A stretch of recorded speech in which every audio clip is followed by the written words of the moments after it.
My name is Krisztián Tejfel, and I'm a digital painter. Within the next few minutes, I would like to show you how I work.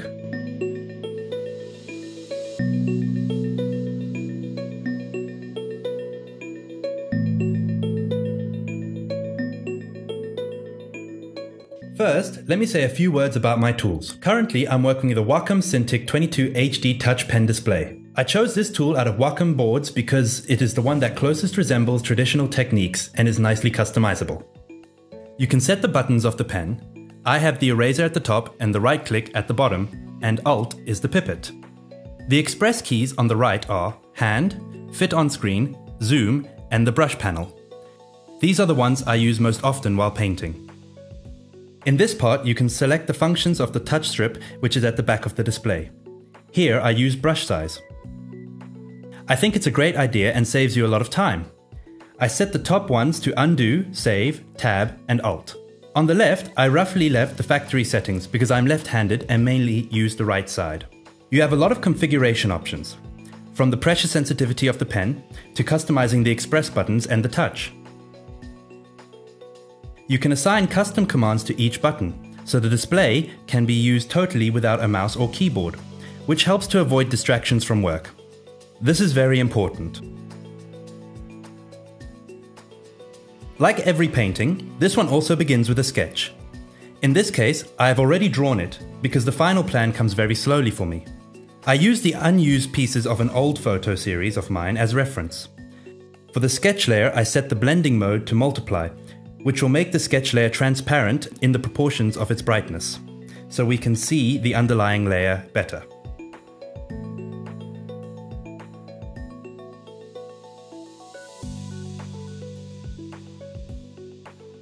The next step is blocking in the sketch with a medium tone of the face.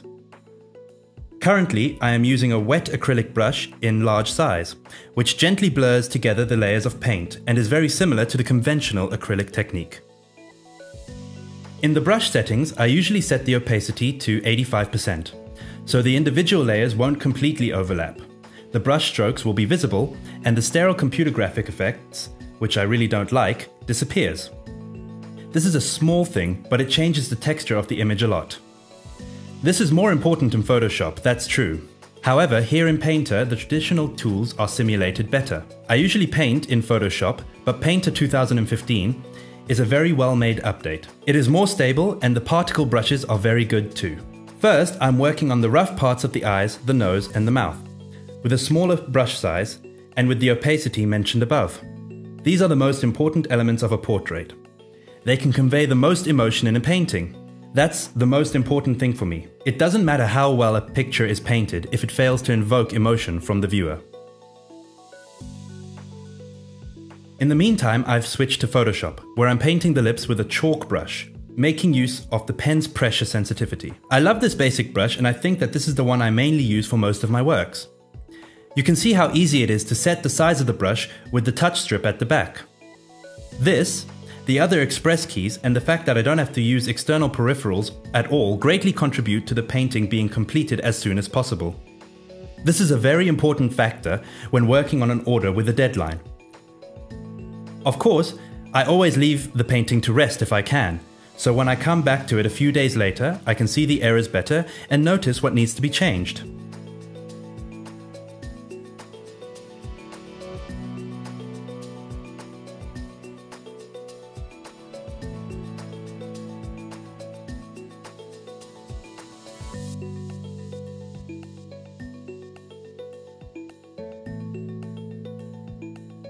I'm going to carry on with the painting with a smaller brush here. I am forming the highlights of the nose with small but powerful lines. These tiny lines are very important when forming skin texture.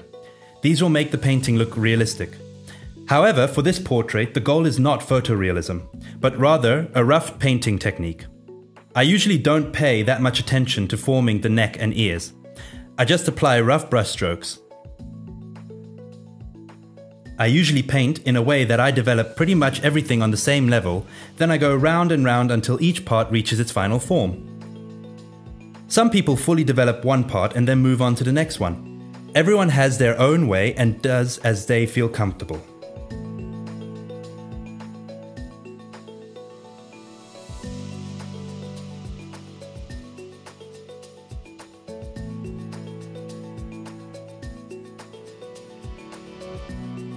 The details of the lips are very important. I form the tiny grooves and holes with a small brush and a few different shades. The best thing is to get the color of the lips with the pipette. Then create the tiny cracks with lines 2 or 3 shades darker and lighter, which will provide texture and depth to one of the most expressive parts of the face. However, we must always pay attention not to give too much detail to the part of the nose that's close to the eyes or the part of the lips that's close to the nose. I hold that these 3 components should be developed to more or less the same depth. The rest can be vague or sketchy. I sometimes tend to over-sophisticate, then I always unsophisticate to match the other parts. Of course, this is not true when the goal is photorealism. In that case, everything must be worked out very thoroughly and each section requires much more time. This is something you must pay attention to when working on custom work.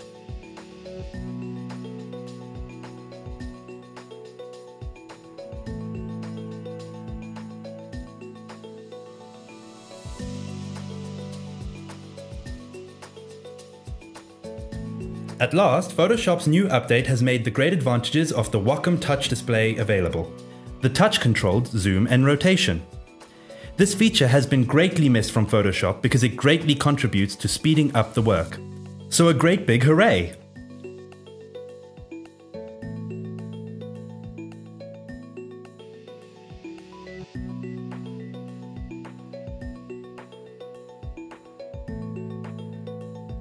I am now working on the eyelashes, which I am forming with small dynamic lines. For the shape dynamics, it's useful to switch to the size jitter, because it makes the end of the lines get narrower with decreasing pen pressure, which is very good when drawing eyelashes. A basic round brush is perfect for painting eyelashes. We don't need any fancy customized brushes.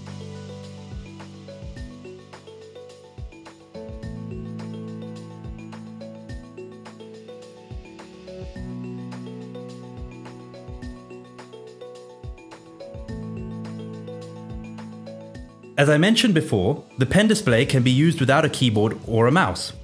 It can be rotated, tilted, and touch controlled. This is the only tool which truly resembles the traditional painting and drawing techniques. In practice, it's like if we worked directly on paper or canvas. All this with the many advantages of digital painting over conventional techniques. You don't have to bother with drying time. You can try different colors and moods in separate layers, which you can discard with a single click if you don't like them, then continue where you left off. You can return to previous phases, you can save multiple versions for your client or yourself, and you can go on working on them later. You don't have to wash the brushes, you don't have to sit and wait for canvases or paint if the shops don't have them. It all saves you time, which is very important today when doing custom work, not to mention inhaling the chemicals. Don't misunderstand me. I'm not speaking against traditional techniques. Instead, I'm advocating digital ones. Especially as digital painting is on its way to being accepted as art and not disregarded as only Photoshop. Thank God, technology is so advanced today that it is very difficult for a layman to tell whether digital or traditional technique was used for a piece of work.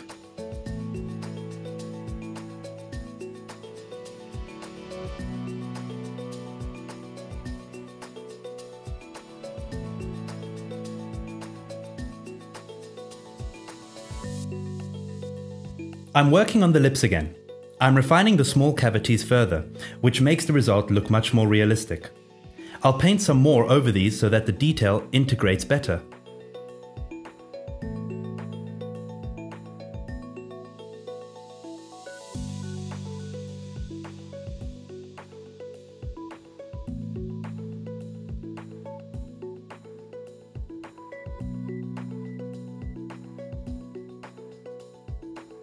In the meantime, I've changed from Photoshop to Painter, where I'm starting to paint the clothes with my finger.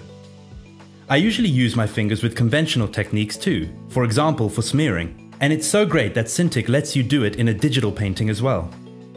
I won't develop the clothes too well because I don't really consider it essential, and it distracts from the essence of the portrait, the face. I always try to choose simple clothes, such as a white shirt or a simple top. The dress in the reference photo did not fit into my idea so much. It was too modern. So I painted a shirt with a laced collar instead.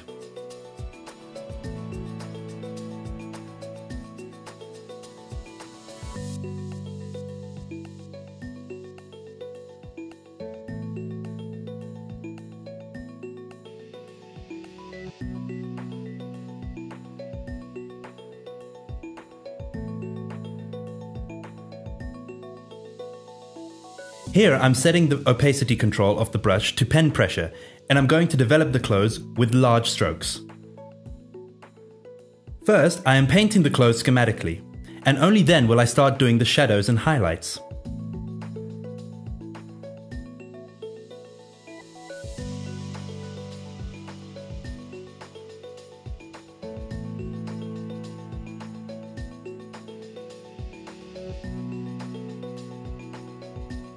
I am not using the acrylic brush to develop the collar. I'm choosing a 2B pencil instead. The pencil is very useful in this case to elaborate the lace. Since the Wacom pen is tilt sensitive, it behaves as a conventional pencil when shading, giving it a very good texture to the lace material. You can see how I'm forming the material of the collar with small circular movements. I didn't feel it necessary to elaborate the detail of the lace, because it would mean hours of work and would not greatly alter the final result. Of course, there are times when the clothes play an important role, and it is worth working hours on it, but not now.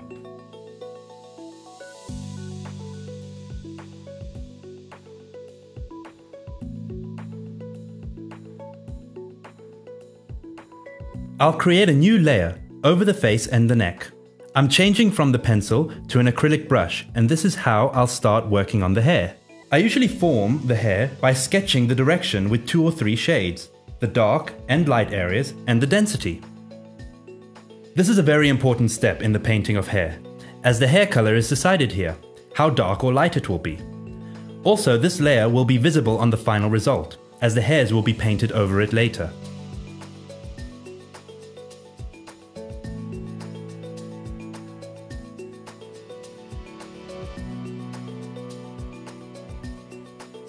In the meantime, I've gone back to Photoshop, and I'm setting the brush texture. You can see how sterile the brush is without texture or texture depth. As I've adjusted the depth to 16%, it is perfect for painting the hair, because the brush has become more airy and sparse. I don't only use brush texture to paint hair, but it is nearly always set to help avoid extensive sterility. Any image or pattern can be set as texture under the brush tab. Here, as I said before, I'm beginning to develop the hairs, and I'm trying to integrate the dividing line between the hair and the skin as much as I can. It is very important that the skin is always darker around the dividing line, and the hairs also make shades. Until we do this, the whole thing feels a bit like if she's had a wig on her head. I paint this on the layer of the hair or under the hair with a larger brush. In the next step, I'll neglect the hair for a while and start developing the flower. As always, I'll sketch it quickly and then paint the darker and lighter parts and the finer details. In this case, I imagined a simple but intense flower pinned into the hair. I'm painting with a basic chalk brush, but I have set the brush texture here too, which makes it easier to paint the details. Practically anything can be painted with this brush. There is no need for individual brushes. As I'm painting the flower on the separate layer, I don't have to mind the outlines, because in the next step, I'll simply flip the pen and erase the excess parts.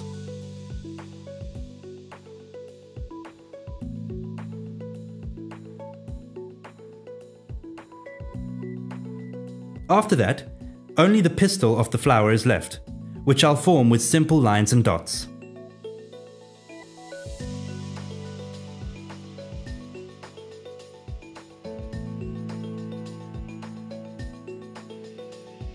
I'm creating a new layer under the flower, where I'm going to paint the shadow of the flower. Later, I'll set the layer's opacity back to 70 or 80%, making the hair under the shadow minimally visible, so that the shade will be more believable. Many people have asked me what makes my work look like paintings. It's because I paint them, of course. But it is very important what brush we use, and how we adjust them. As already mentioned, I usually set the brush's opacity to 85%. I turn on the shape dynamics and set texture to the brush too. One more thing that's very important, I paint on canvas. I either start by painting on a canvas texture, or the picture gets a canvas pattern under or over it during post-processing. I apply my own textures when I can, because now it's not difficult to photograph a good texture, but of course, the internet is full of sites with legal textures. I give these textures different strengths, depending on the painting, to reach the desired effect.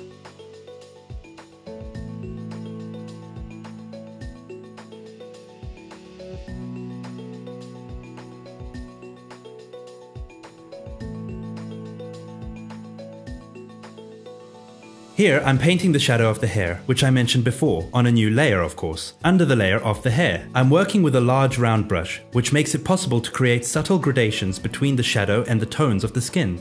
When elaborating the hairs, it's important to work with as many shades and brush sizes as we can, to make the hair more varied and authentic.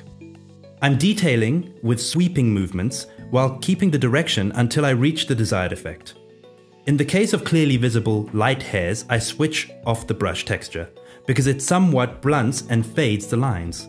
These bright hairs are very important because they give the hair shine and flair.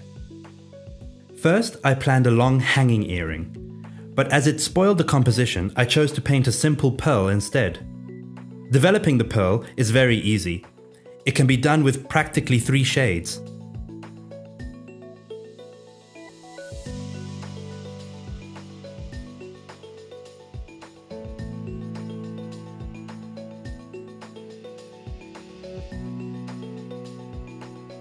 I painted the shine and the highlights of the lips with a small round brush.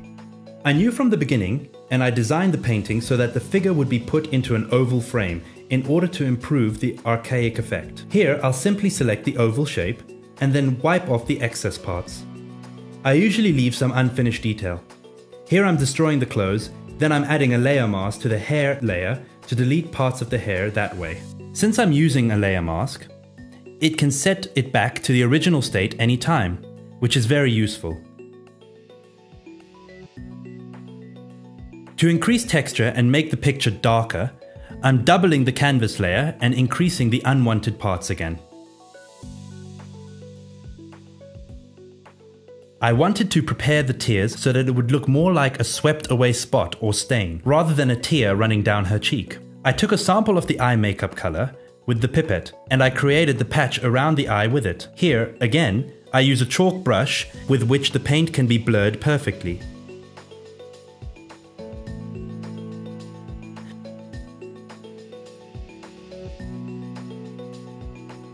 I'll still paint a vague tear that runs down her cheek, just to make an impact. I'm creating a narrow band around the frame of the new layer to make the oval shape and the vintage effect more intense. Once selected, I'm forming it so that it would not be filled uniformly everywhere, but I'm painting this a little incompletely and roughly as well, and I'm getting the paint back as needed with the help of a layer mask.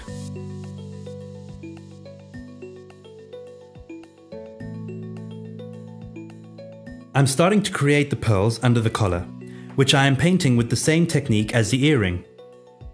It is a very small, not very visible accessory, but it contributes greatly to the atmosphere of the painting. I'll simply erase the lines that veered off the contour of the neck by flipping the pen. I am painting the freckles that I like so much one by one, but of course, sometimes I use a custom brush that is made up of lots of tiny dots.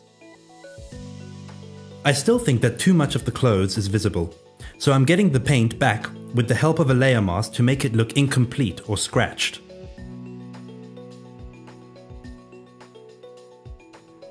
To break the simplicity of the flower, I started to paint it as having been melted or leaking. I have used this effect with previous paintings before, so I didn't have any particular problem with it, and I already knew what I wanted to see. Connecting the flows with tiny lines gives the feeling that it is a liquid, waxy substance even greater.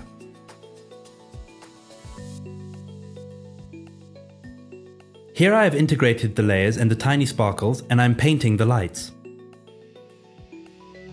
On a separate layer, where I set the blending mode to hard light so that the layer will have a strong contrast, I am starting to paint the bottom and the corners of the picture, dark for a stronger impact and to lead the viewer's eyes to the face in the middle. In general, I always paint darker, then I set the desired shade by adjusting the opacity of the layer. A few hairs to go and I'll declare the painting finished.